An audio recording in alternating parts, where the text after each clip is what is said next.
दोस्तों, पूजा पाल के दूसरे पति उनके लिए सिरदर्द बन चुके हैं। पूजा पाल ने लंबा चौड़ा पोस्ट करके कहा कि उनकी दूसरी शादी धोखे से कराई गई।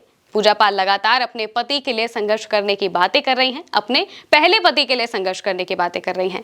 इस बीच अपनी दूसरी शादी को लेकर उन्होंने एक बयान दे दिया, जिसके बाद वो और ज्यादा घेरी जा रही हैं। क्या हुआ है आपको बताते हैं।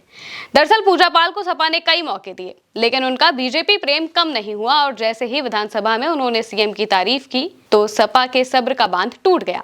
इसके बाद समाजवादी पार्टी ने उन्हें पार्टी से निकाल दिया। पूजा पाल ने अपने पहले पति को इंसाफ दिलाने की बात कही थी। इस बीच उनके दूसरे पति ब्रजेश वर्मा का नाम चर्चाओं में आने लगा, क्योंकि कई लोग उनसे सवाल कर रहे थे कि ब्रजेश वर्मा अब भी उनके पति कैसे हैं। इसके बाद पूजा पाल ने अपने जीवन से जुड़े कई खुलासे कर दिए। उन्होंने साफ किया कि राजू पाल की हत्या के बाद उनकी दूसरी शादी महज एक पारिवारिक फैसला नहीं था, बल्कि उनके खिलाफ रची गई एक सुनियोजित राजनीतिक साजिश थी। पूजा पाल का कहना है कि इस साजिश में उनके अपने कुछ पारिवारिक रिश्तेदारों के साथ साथ अतीक अहमद भी शामिल था। उन्होंने बताया कि जब उन्हें इस पूरे षड्यंत्र का एहसास हुआ तो उन्होंने जांच पड़ताल की।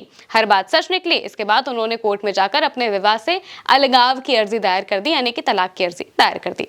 पूजा पाल ने इन बातों का खुलासा तब किया है जब सोशल मीडिया पर उनकी दूसरी शादी करने को लेकर लोग तरह तरह के आरोप लगा रहे थे। पूजा पाल ने बताया कि साल 2017 में जब वो चुनाव हार गई थी, तभी उनके खिलाफ षड्यंत्र की शुरुआत हुई थी। अतीक अहमद और उनके कुछ रिश्तेदारों को लगा कि पूजा पाल अब हाशिए पर चली गई हैं और यही मौका है कि उन्हें हमेशा के लिए राजनीति से बाहर कर दिया जाए।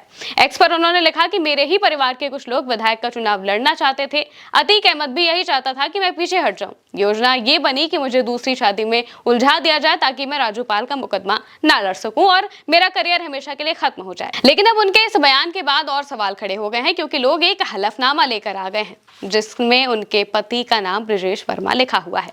ये चुनावी हलफनामा 2022 का है। उन्होंने कहा था कि वो तलाक की अर्जी लगा चुकी हैं, लेकिन लोग सवाल कर रहे हैं कि पहले पति को लेकर इतनी सहानुभूति बटोरने की कोशिश की गई, वो इतनी हितैषी हैं, तो अपने दूसरे पति का नाम अब भी हलफनामे पर क्या कर रहा है। दरअसल ये हलफनामा उस वक्त का है जब सपा ने उन्हें टिकट दिया था, यानी कि 2022 में। सवाल यही उठ रहे हैं कि जब चुनाव लड़ रही थी तब उन्हें अपने पहले पति की याद नहीं आई, उन्हें इंसाफ दिलाने की बात याद नहीं आई, लेकिन अब उन्हें ऐसा लग रहा है कि उन्हें अपने पति को इंसाफ दिलाना चाहिए था। इस वजह से अब वो बीजेपी के साथ मिलने जुलने की कोशिश कर रही हैं, लेकिन अब वो उनके नाम पर अपनी राजनीति कर रही है, ये भी सवाल है।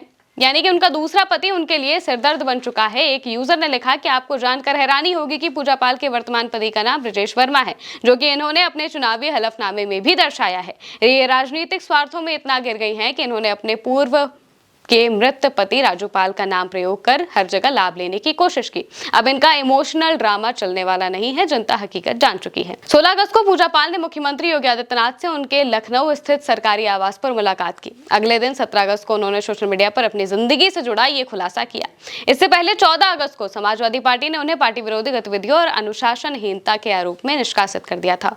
और अब इस खुलासे से और भी सवाल उठ रहे हैं उन पर, क्योंकि एक तरफ वो कह रही हैं कि ये सारी चीजें के तौर पर की गई थी, लेकिन दूसरी तरफ जब 2022 में वो चुनाव लड़ती हैं तो ब्रजेश वर्मा का नाम उनके पति के स्थान पर होता है। इस वजह से भी अब सवाल उठाए जा रहे हैं। हालांकि पूजा पाल इस पर क्या जवाब देंगी, ये आने वाले वक्त में समझेंगे। फिलहाल के लिए मेरे साथ इतना ही। आप देखते रहिए भारत एक सोच।